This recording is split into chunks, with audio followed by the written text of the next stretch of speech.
From the beginning, Discworld was meant to pick apart what Terry Pratchett dubbed the consensus fantasy universe, the standard fantasy cliches that everyone silently accepts and which fill the glut of brick-sized Ouroboros fantasy that now lines most bookstore shelves, although Pratchett himself predated this market trend.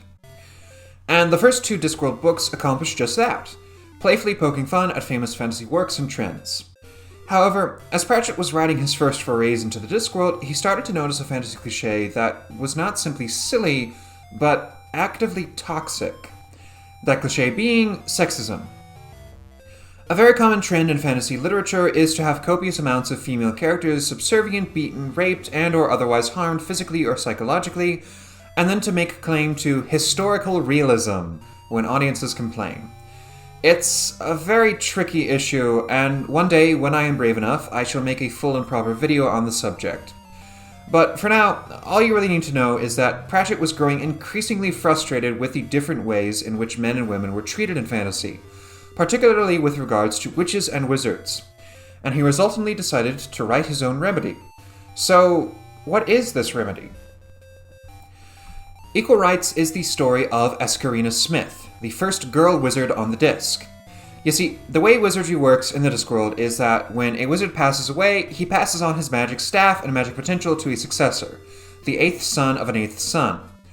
When the wizard Drumbillet passes on his staff, though, he realizes too late that what he thinks to be the eighth son of an eighth son is in fact a daughter, and a magic staff bonds for the first time ever with a girl. As Escarina, or Esk as her friends call her, grows older and more powerful, the local witch, Granny Weatherwax, tries to teach her magic, but it soon becomes apparent, thanks to the difference between wizardry and witching, that there is only one place that can properly teach Esk how to wield her power: Unseen University. But will they let her in when women are barred from entering? It's difficult to say, especially when those eldritch horrors from the dungeon I mentioned are trying to get out again after their humiliating defeat in the last book. How does the world of Equal Rites work? This is the first book to establish or codify the rules and differences between wizards and witches. A wizard is the eighth son of an eighth son, and gets his magic potential from a staff granted to him at birth by another wizard. Witches, meanwhile, tend to be whomever the local witch thinks has potential. There's also a difference in how these two types of magic are taught. Wizardry resembles modern academia, with the highest wizardry authority on the disc being a university, and the most powerful wizards resembling a bunch of bumbling, absent-minded professors. Meanwhile, witching is much more decentralized and disorganized. A good witch probably has some friends and contacts, but nothing like the vast organization of Unseen University. And while most wizards concern themselves with higher truths of the universe, witches mainly focus on the local goings-on of their own town. Essentially, the difference between wizard wisdom and witch wisdom is that of book smarts and street smarts. Wizardry is more powerful, while witching is more practical. Equal Rites is also the first Discworld book to feature Esme Granny Weatherwax, easily one of the mainstays of the series. This Granny, though, has a few character tics to iron out, being much more of a generic mentor figure here, which rather ties in with the main problem of the book. What does Equal Rites have to say? Sexism is bad, and that's about it, really. The essential issue with Equal Rites is that it is axiomatic. Most of the aspects which were bold and crazy in 1987 now seem bog standard or even trite. When the main magic school in fantasy fiction was Rogue Island, the idea of a female student attending seemed ludicrous. Now though, when the main magic school we imagine is Hogwarts, where girls are not simply students but staff members, the idea doesn't seem so far-fetched. Indeed, one of my favorite works of degenerate weeb trash involves a school just for girls, with not a wizard in sight. This isn't to say that Equal Rites is bad, simply that a modern reader will most likely find themselves going, "That's it?"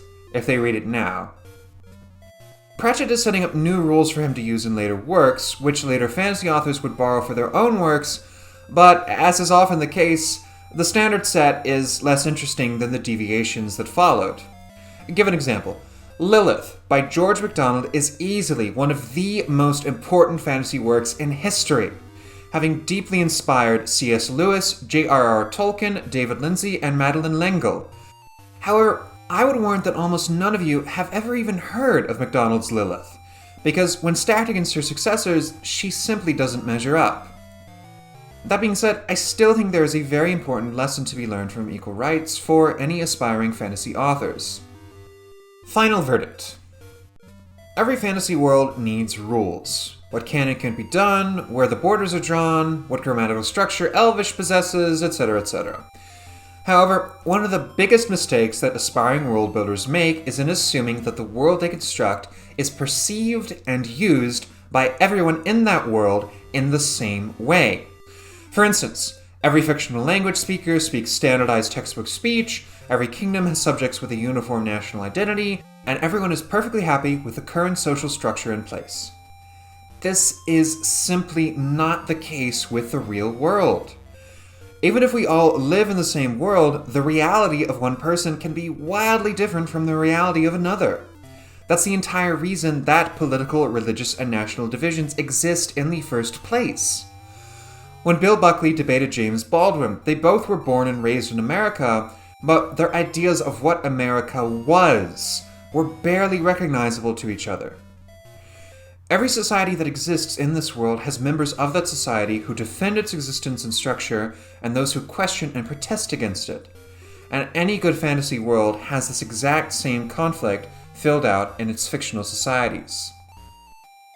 Equal Rites may seem bog standard to the modern fantasy reader, but it's still a valuable part of the Discworld series, because it demonstrates how, immediately after setting down the rules for the disc in the first two books, Terry Pratchett began to bend and break those same rules. This is the sign of a well-constructed fantasy world. Not complexity, but nuance.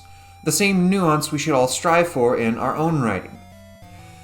I don't know if many readers would enjoy Equal Rites today because, unlike with The Color of Magic or The Light Fantastic, having a deep familiarity with fantasy is likely to dampen your enjoyment of Equal Rites instead of deepening it, because everything it does has been done better by later, more popular fantasy works.